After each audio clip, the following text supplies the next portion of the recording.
if you want to go ahead and make a quick opening statement, then we'll open it up for questions. Well, it's the finish to our finals week here. It's always an exhausting week, with school. A little bit different this year with the schedule and whatnot. But when you add in all the testing protocols and finals, we've tried to be mindful of our guys and tried to keep them fresh this week as we head into the Butler game. And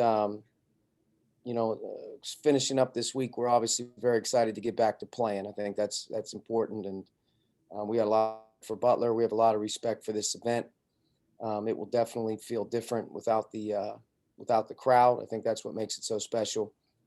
So that's a little disappointing. But all in all, like I said, when you're playing against Butler, tremendous amount of respect for those guys. And we know the game is going to be absolutely a bear. And it's a great non-conference opponent for us as we finish up our non-conference slate.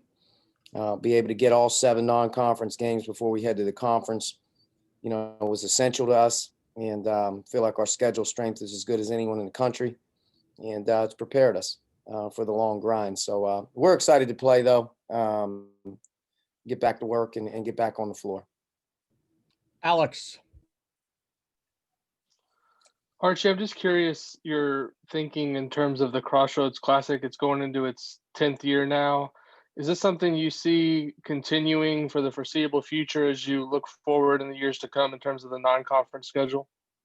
I'm not sure. There's been a lot of talk around it with the leagues around America, in particular the ACC, in particular the Big Ten going to 20. I think there's been some real discussion that the Crossroads could be, something that's very hard to pull off. In dealing with the games and understanding how special they've been and the environment is, it's obviously something that, we'd like to keep ourselves in the picture, especially in Indianapolis, Bankers Life. So we'll see how it goes. But, obviously we're committed to it till it finishes.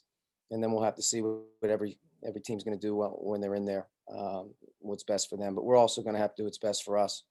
And non-conference scheduling strength, flexibility and whatnot, has all been, in play. And this year obviously is a little different, but as we head into the next couple of years and setting up our schedules and trying to get marquee home and away games as this pandemic ends and some things like that, there's going to be a lot of talk and discussion with it. But, we're in it until it's not anymore, or, we'll see what we can do. But Indianapolis is definitely a part of our philosophy in terms of scheduling and being in Bankers Life. Jeff. Hey, Coach. You guys have already played 4 teams that are projected to be in the NCAA tournament, but you have a defense that's ranked top 10 in the country in Bart Torvik right now. What have been the keys in your mind to your defense being this good right out of the gate against quality competition? We spent some time on our system here in the off season. We have some versatility to it this year that we haven't had in the past. And I just think in general, we have some guys really working on that end of the floor. I think it's been well documented that, Armaan's really taken it a step up defensively. He's given us another backcourt guy out there to really trust. Rob's been solid since he's been here, but, to have 2 guys out there solidly on defense, especially on the perimeter, has helped us. And we have some, like I said, some versatility. Race has been one of our best team defenders here in the last year and a half. He really helps the communication and the physicality and keeping Trace, more importantly, keeping Trace, in a mode where he's not running around guarding a lot of, different types of players. As a freshman, he guarded a lot of 4s with another big on the floor, which gave us some problems at times. So we're a little bit more versatile, and I think we have a better system to adjust. And I think we have some guys doing a nice job individually. Our effort level has been good. Our physicality and our finishing ability hasn't been as good as it needs to be. And that's something we've talked a lot about here in the last couple of weeks, especially finishing possessions on the glass. It's one of our big weaknesses. And we're going to have to keep getting better. I don't pay attention to the statistics or the rankings or anything like that. I know we're going to have to hang our hat on that. I know it's going to have to be a part of what we're doing. And right now, being solid on that end of the floor has given us a chance early in the season versus good teams, to have a chance, hopefully, to be at the game, to win the game as you work through different lineups and combinations and whatnot. And I also think our rotation helps. We're not playing 11 guys. Our younger players are having a chance to work against good teams and get sped up in their process in terms of their improvement. And as they get better, we'll get better. But I would just say, Jeff, if you ask me, I think we have more versatility. I think we have some guys individually that have improved, and I think we're a little bit more sound. We have a long way to go, though, and Butler's definitely going to challenge us on Saturday in a different way. Thanks, man. Tom.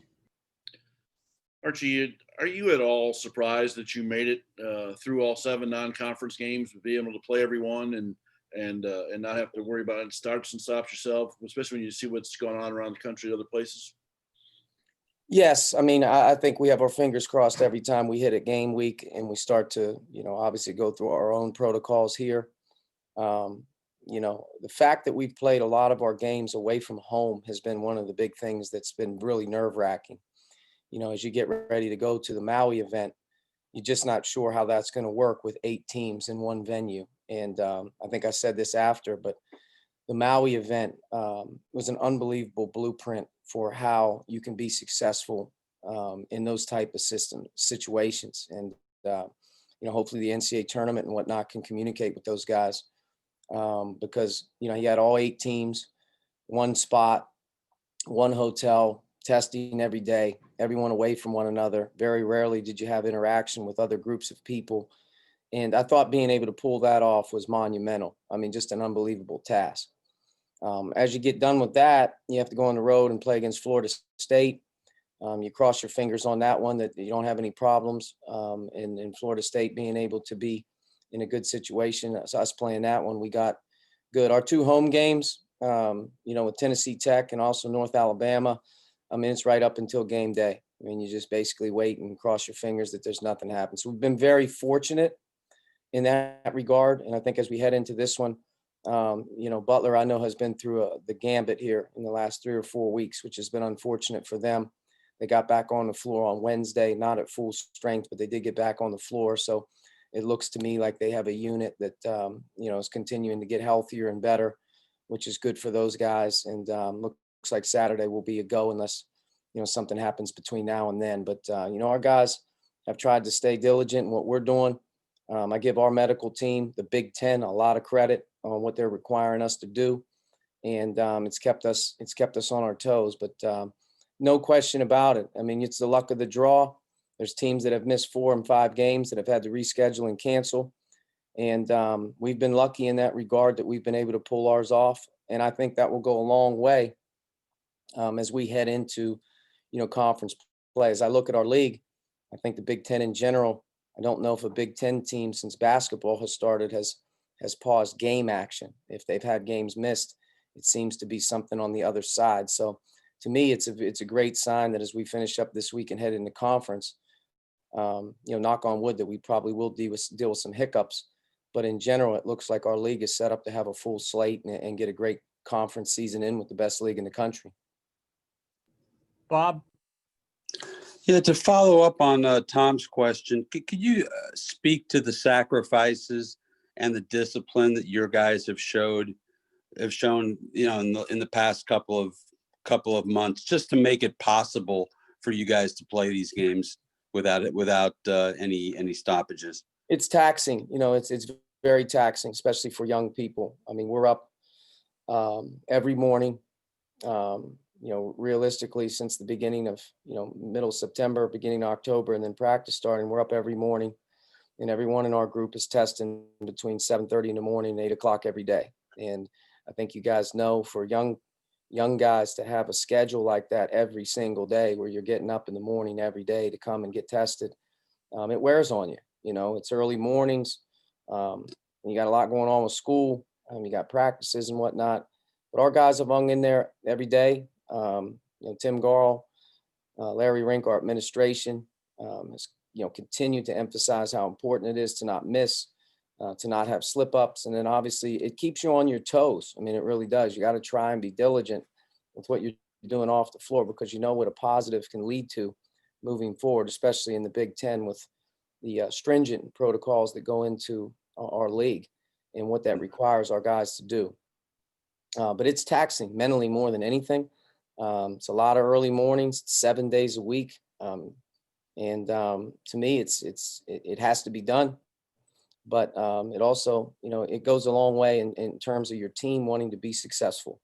And, the better you handle some of these things that you're being asked to do that aren't the most comfortable, the better you're going to be in terms of having a successful opportunity to complete your season to the best you can.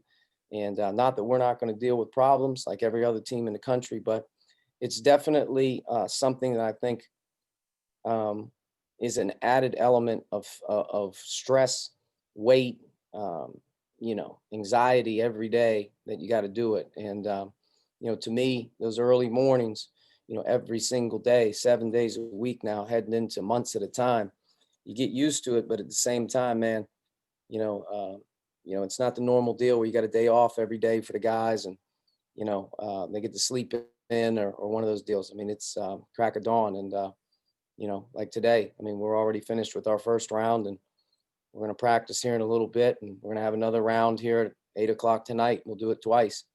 And tomorrow morning, obviously it's an early game. So, but it's something that needs to be done. And we all know it's very, very important.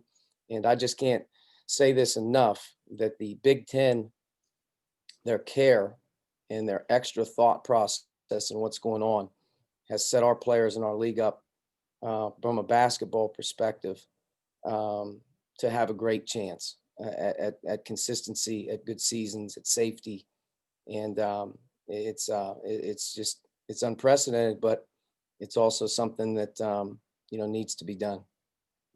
Thanks. Last question, Zach. When you were talking about Armaan after the last game, you talked about just kind of your feeling that shooting performance, that sort of shooting performance was going to kind of become the norm for him. But how close do you think he is? Maybe he's already there in your mind, to the rebounding performances, the defensive performances, that element of his game also being something that you can pretty much count on consistently. That's the thing that I think we stress the most with Armaan, and as the beginning of the season all through the end. It's very little about his offense as much as it is about the consistency on how he can help us win in so many other ways. And he's grabbed onto that. He's, like an offensive player with his shot. I also think a defensive player preparing the right way every single day, and a guy that understands his role, does it every day, gets confidence in doing that. And Armaan here early in the year has worked through a role. He's sort of, embraced a couple things here early that's going to help our team. He's shown how effective it is in our wins. And I think that's played a role in his confidence that he's out there playing the game the right way. He shot the ball particularly well here last game, and it was great to see because he's spending a lot of time on that as well. And guys that work like he does, deserve that opportunity to see some of those rewards. I think Armaan's one of the most improved players, not only from last year, but from the beginning of this year into month after month, that our league has, and in particular, especially our team has. And he can continue to grow. He really can. He can continue to evolve. And, I feel like Armaan, if his mind is right, because he's such an intelligent kid and he's so smart in terms of his IQ, that as he continues to embrace the little things, as he continues to take pride in those things, some of the other things that stand out on a stat sheet will start to evolve even more. But he's playing a big role on this team. He's very, very important to our team's success. He's evolved into a guy that I think we can rely on, not only on both ends of the floor, but a guy in big moments to put the ball in his hands as well. He's shown the ability to drive, get fouled. He's shown the ability to score in different ways, but he's also been very accountable in terms of me as the coach and our staff, of not worrying about him, getting the job done in other areas. He's rebounding the ball at an extremely high rate for a defensive guard, which is huge for this team. He's defending other teams' best players at times and doing a great job. And to me, we've got to continue to evolve him on offense and put him in a situation to be more successful, because I think he's also starting to grow on that end too. Thanks. All right, Coach, thank you. And like I say, guys, we'll have some players after practice today, so I'll give you the exact time when that goes. Thank you, Coach.